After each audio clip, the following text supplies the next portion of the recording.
Hey everybody, today I'm going to be talking about the upside of depression while I draw this.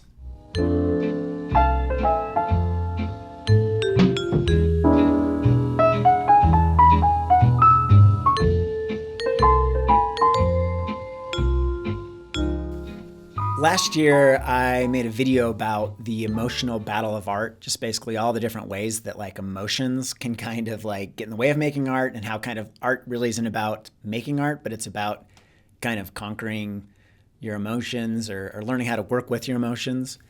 And I've really felt ever since then that I need to address the specific area of depression. I didn't really go very deeply into that at that time because I felt like it would be just this very extensive topic on its own.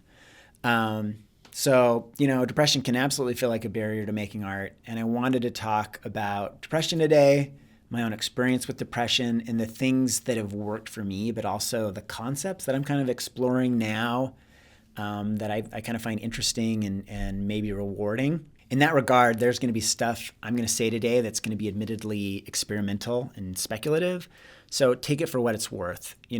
As a disclaimer, I'm not a medical professional, and I would recommend that you consult with a licensed professional or a therapist about your particular issues. Psychological issues can be super complex, and I feel like depression can just be this huge umbrella description for a whole host of different experiences and feelings. And I'm really not going to pretend like what works for me is going to work for anyone else. Some interventions come with real risks. So please consult with a professional before you try anything you might hear me mention, because I have honestly tried a lot of wacky things for my own depression. Also, I acknowledge that there are varying levels of depression out there. You may have something far deeper and more intractable than I've experienced. If so, I really feel for you. I've hit some intense lows in my days, and I can only imagine what it might be like to feel that chronically or even more intensely than I have. So, please find good professional help if that's something that you're experiencing. To start out, I want to suggest a certain way of thinking about depression, or really any pathology that you might think you have. Take a step back and for a moment conceptualize yourself as a big Swiss Army knife. Instead of thinking about what your mind or body does wrong, just think about what it does. How does it work? What are all the little psychological tools, knocking around inside your head? What are the things included in your particular psychological toolkit? For the moment, consider that the particular pieces of your personality and psychology are neither good or bad. They're just there, and they have a specific function. So when you start to conceptualize of your personality and psychology in this way, you can start to see them as tools rather than liabilities.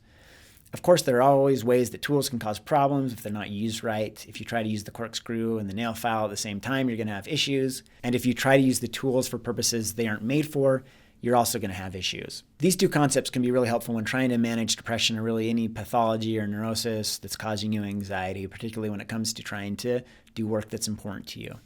So let me take you through how I personally think about the first concept, the idea that maybe you're just not using the tools right. So the first thing to think specifically about is how your depression is manifest. So for me, I could get a lot more complex, but for the sake of simplicity, my depression is kind of made up of two things. It's like this lack of energy, not just feeling like I don't have energy or motivation to do something. And the other way it manifests is just this kind of lack of satisfaction, or, at its most extreme, it's what you'd call anhedonia, which is this inability to experience pleasure. So in the case of low energy, I could look at it and say, woe is me, I don't have energy to do this or that, and I don't want to do this or that. But the other way I conceptualize it is this notification system. It's giving me some sort of signal. It gives me information about what my body and my mind needs. And there are lots of nuances to this general category, feeling tired or lethargic or unmotivated. And each of these little nuances can be a signal for what my body and my mind needs. So for example, when I'm feeling a lack of motivation or energy, it's usually a message to me that I need to do something active with my mind or body. In the mornings or the afternoon, this usually means I need to start work or I need to do some exercise. And that usually means that I just need to start something. It doesn't even need to be very much, but I feel like it's a signal that my body is craving some sort of input to get it started. And I can distinguish between this and the exhaustion at the end of the day, which signals that I need something else. I need to be social. I need to read a book or practice piano or, do some cubing, something relaxing and fun, but still mentally engaging. But that it's really time to put the work away. It's not a work time. It's not a stress time.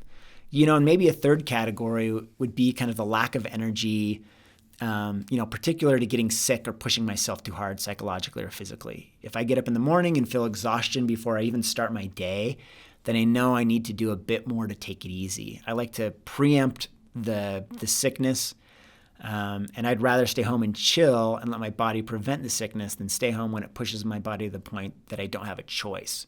I've been taking this approach for the last several years, and this is probably the longest I've ever gone just without being sick, without really seriously being sick. I mean, I may get like a little sore throat or something, but I'm never fully out of commission.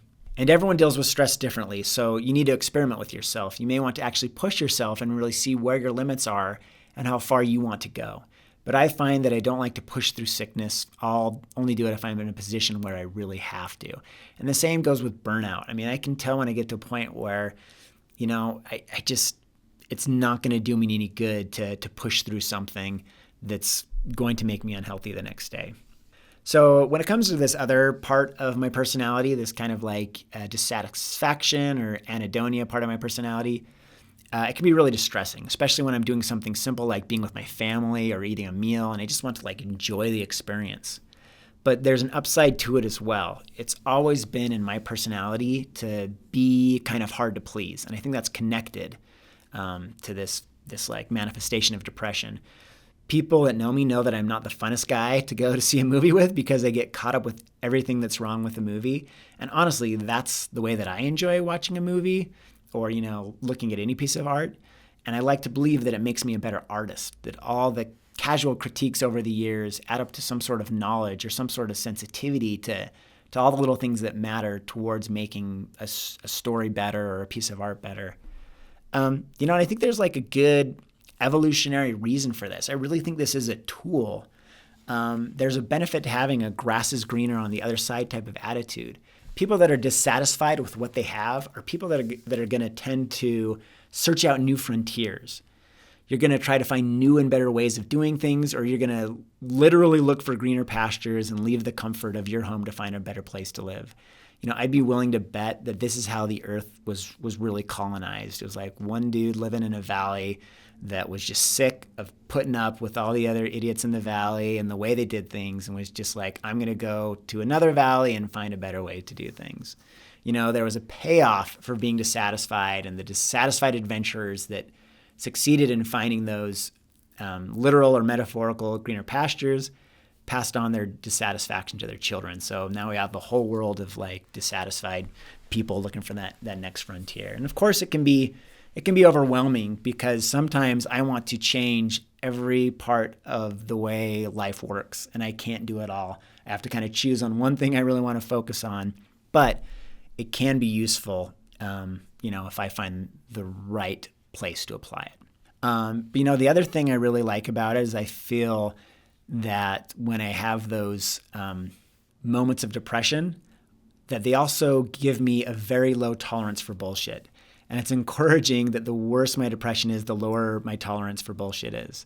There's something about being miserable for an extended period of time that makes you super selective of what stuff you're going to put up with.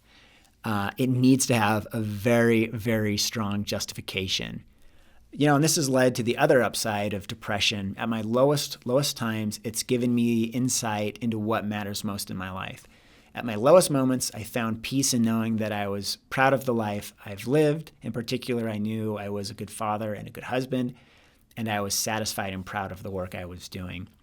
It's always those two things, my work and my family.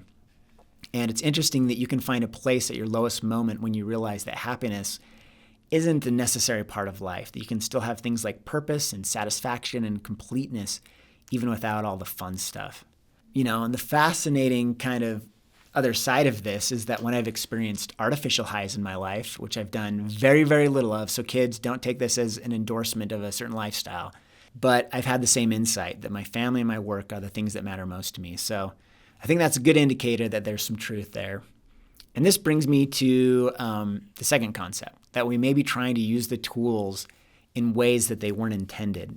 If you watched my previous video on the riddle of work ethic, you might have a sense of where this is going. Perhaps your depression is the result of trying to fit yourself into a way of living or doing things that is just not a good match for you. There's this saying, and I don't remember where it's from, but please let me know if you know, but it goes like this: maybe you're not depressed, maybe you just have shitty friends. And that could apply to lots of things, to work, to your expectations, your culture, and sadly, some of it may not be in your control. There are lots of powerful systems that manage our lives, and many are based on this assumption that individuals are identical, interchangeable units. But to the extent that you have the power to control it, think about how you can better fit your life to match your psychological and emotional tools. It may take years to really dial this in. I still feel like I'm doing this, but I got a lot better at doing it as soon as I didn't have to work a full-time job, which, I know it's not a luxury everyone has, but the longer you live, hopefully the more leverage you do have in different areas of your life to be able to, mold them to fit more of the type of person you are. For me, being independent allows me to experiment and organize my day to maximize the benefits of my particular emotional quirks. And I just want to be clear that this doesn't mean removing discomfort and stress out of your life. This means finding the right dosage and time of day that works for you. I'm a parent. I exercise regularly. I bike in the winter. I take cold showers. I eat a strict diet. And, I try to take on tough challenges. Too much comfort can be just as bad as too much stress. I think part of the key is really deciding what stresses you want to let enter into your life. And I'm trying to find the balancing act that allows me to do the most meaningful work, enjoy my leisure time, and be as prepared as possible for unexpected and unplanned stressors. Personally, I feel like I'm in a great place right now as far as managing the downsides of my depression. I see a therapist regularly. I'm really happy with my relationships and my social circle. I stay in shape and I'm doing meaningful work. All those things I think really help keep me in a good place. I'm still trying to figure some things out, but part of the piece I'm finding is coming to accept who I am, the tools I've been given, and making the most of them. So that's my experience with depression and how I kind of try to manage it. You may have a different experience with it or no experience at all. Either way, I'd love to hear about it in the comments. Please like this video, please subscribe, and we'll talk to you next time.